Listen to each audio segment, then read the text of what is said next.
Llega el año nuevo y con él se acaban las natillas, los buñuelos, los villancicos, las vacaciones. Se dan las casas de dinero, se empiezan las dietas, se acaba la rumba. En fin, pero no todo es tan malo. Pues este es el momento del año en el que todos nos renovamos. Dejamos malos hábitos, creamos nuevos proyectos, hacemos un recuento de las cosas que ya fueron y planeamos con certeza lo que será. Y después, y ya recargadísimos de energía, nos disponemos a crear una lista de cosas pendientes para gestionar. Entonces, el día de hoy especialmente y solo con ustedes, les vamos a chismear uno de esos ítems que son tan importantes y que están en esa extensa lista. De esos que suenan, resuenan y no dejan de sonar y que están presentes en nuestras vidas, al igual que el COVID. Pero, ¿y entonces cuál es la diferencia? Bueno, es muy claro, y es que este ítem está presente y escrito desde 1991 y planteado desde hace mucho tiempo atrás. Entonces, inhalen, exhalen, crucen sus brazos y relajen sus piernas, que nos vamos de viaje por el tiempo. Empezaremos con antecedentes, protoestado de bienestar, Estado Social Democrático de Derecho, 3 formas de Estado y finalmente concluiremos con Estado Social Democrático de Derecho en Colombia. Así que como dice mi amigo, concentradito mío, cambio. Concentradita estoy loca de las pues. Estado de bienestar. El estado de bienestar, el término como tal, surge en Alemania durante la época del Imperio Guillermino, por Otto von Bismarck. En este entonces se da la ideología que el Estado debe actuar en ciertos aspectos del mundo del trabajo. Por tanto, Reich Guillermino decreta una legislación social en la cual ofrece seguro de enfermedades, seguro de vejez y un sustento para las personas desempleadas. Es importante mencionar que hay una serie de fechas a destacar, como 1929, 1930, 1934 y 1936. Empezamos con 1929, cuando se da la crisis del capitalismo, y con él se acentúa la importancia de la intervención estatal, lo que lleva a que se tenga en cuenta para las condiciones más críticas. Después, en 1930, se tiene la búsqueda exacerbada de soluciones intervencionistas, no solamente para calmar el mercado errático, sino también para darle estabilidad a la sociedad afligida. Seguidamente, pasamos a 1934, cuando se da la política intervencionista y reguladora en el estado del New Deal norteamericano. Y por último, tenemos en 1936 que Francia y España acogen el keynesianismo como, por decirlo así, práctico, y además de esto, la legislación social de la que ya habíamos hablado anteriormente. ¿Y eso es todo? No, ni que fueran las vacaciones. Aún nos faltan algunos temitas. Desde la perspectiva económica tenemos que fue Keynes quien le dio una vuelta a la ley de Stahl. Keynes nos decía que la crisis del capital se daba por el subconsumo, pues al no haber una demanda, se generaba un exceso en la oferta. Para esto, él proponía un formato de demanda. En este formato de demanda se aprovechaban las capacidades productivas, quedando así el Estado como un generador de empleo y un mecanismo de regulación. Pero no todo es color de rosa, pues siempre surgieron algunas críticas hacia esta propuesta. Sin embargo, es en 1945 cuando se unifica el Estado de Bienestar, en 1950 cuando se consolida y en 1960 cuando surge el Estado Providencial.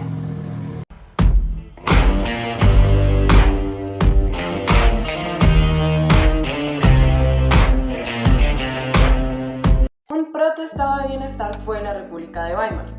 Hay que recordar que uno de los principales objetivos de implementar un estado de bienestar es evitar que la gente se alborote de a mucho y arme una revolución socialista. La pregunta es, ¿cómo se hace? Además de con represión. Pues contentando a las personas con algunos derechos sociales para calmarlas, para convencerlas de que no hay necesidad de cambiar el status quo completamente ni empezar de cero, sino que hay que enmendarlo un poquito. Como quien dice, no hagan show que no es para tanto.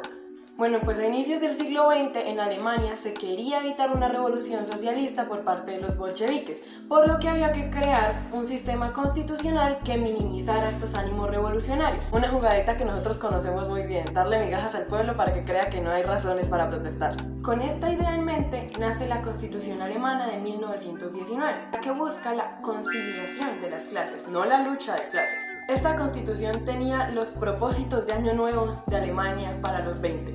La primera parte consiste en derechos y libertades individuales, como la libertad de propiedad, de herencia, la protección a la propiedad intelectual, la libre asociación y la libertad de escoger profesión. En una segunda parte están los primeros derechos sociales.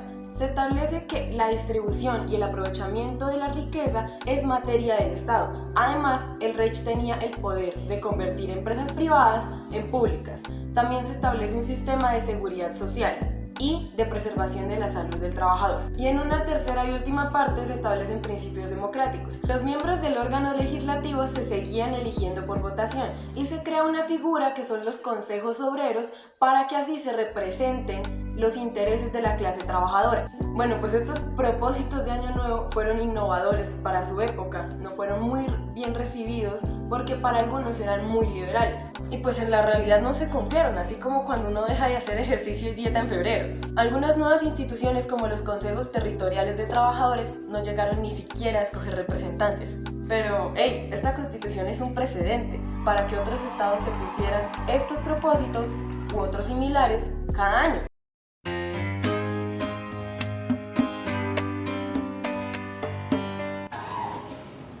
Ahora, el Estado Social de Derecho es algo así como ese amigo que quiere reinventarse en enero y se pone 1000 objetivos que al final parecen hasta contradictorios entre ellos.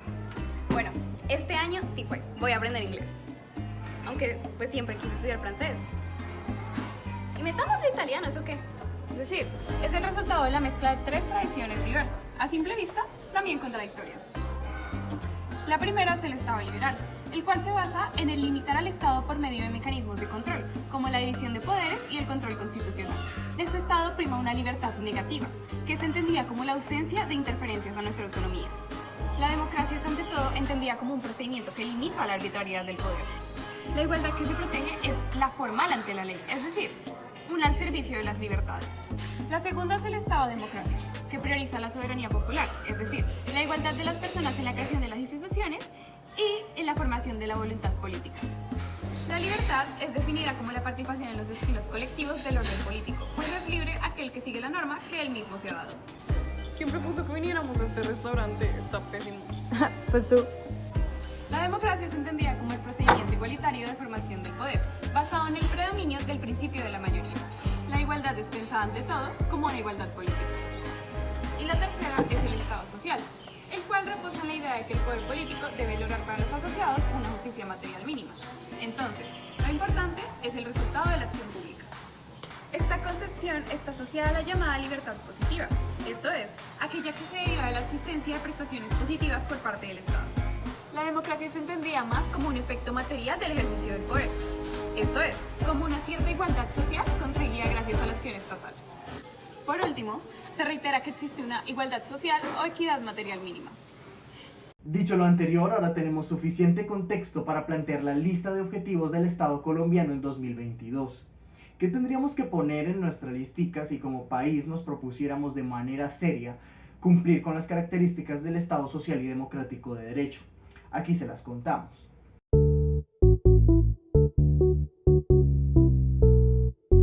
Un objetivo bastante razonable para algunas personas a las que les encanta ser de jueces morales. Algunos son extóxicos, otros quieren decidir por cuerpos que no son los suyos y otros simplemente son desocupados. Cortesía del Estado liberal, el primer objetivo consiste en que ahora sí se respeten las libertades fundamentales. Esas como la libertad de escoger oficio, la libertad de prensa, la libertad de opinión, etc. A ver, es cierto que quizá durante el año anterior nos pasamos un poquito reprimiendo las libertades de prensa y las libertades de expresión durante las protestas. Quizá antes tuvimos algunos pequeños inconvenientes y por ahí chuzamos una que otra persona, pero este año sí vamos a respetar las libertades fundamentales. Este objetivo permea todo el Estado, en especial a los jueces. Mucho se ha dicho del problema que supone, por ejemplo, que los jueces constitucionales, en respuesta a una acción de tutela, contraríen providencias de otras jurisdicciones. La crítica más común es que esto afecta a la seguridad jurídica. Pero el profesor Uprimi nos enseña en este texto que en realidad la seguridad jurídica se ve fortalecida por la constitucionalización de otras ramas del derecho más tradicionales y que la acción de tutela lo que termina haciendo es que se fortalezca este valor jurídico. Trabajar en equipo no solamente es importante para hacer coaching y llevarnos bien y con nuestros compañeros de trabajo y con nuestros compañeros de universidad, también es importante para cualquier estado construir instituciones fundamentadas en el consentimiento de los gobernados. Esta va por parte del Estado democrático y se trata principalmente de lograr que más personas participen en la construcción del Estado en igualdad de condiciones y con garantías adecuadas. Y como el año pasado nos embolataron un poco eso de las garantías y se vienen elecciones, recemos porque se cumpla este objetivo.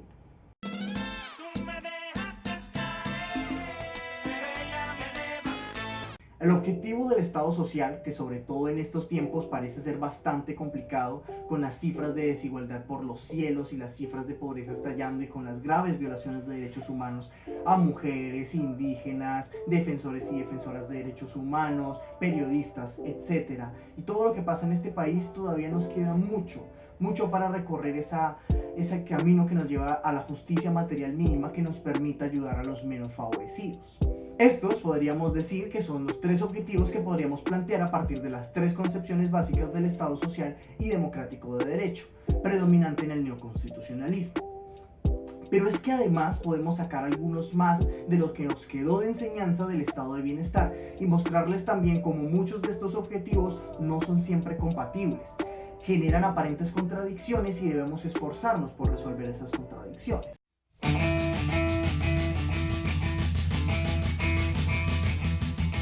Miren, este objetivo nos lo ponemos todos los años y nunca lo cumplimos.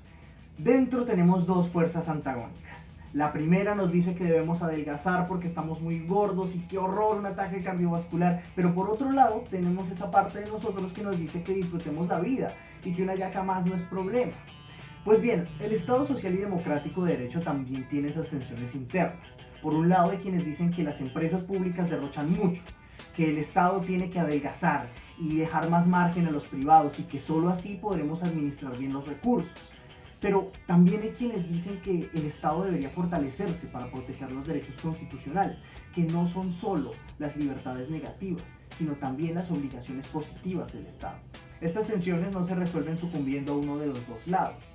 Una de las virtudes que ha hecho que el Estado social y democrático de derecho sea uno de los mejores sistemas de gobierno que tenemos en la actualidad es que es el punto medio entre dos extremos.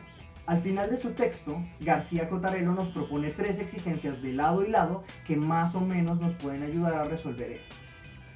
Por el lado de los liberales tendríamos que aceptar tres cosas.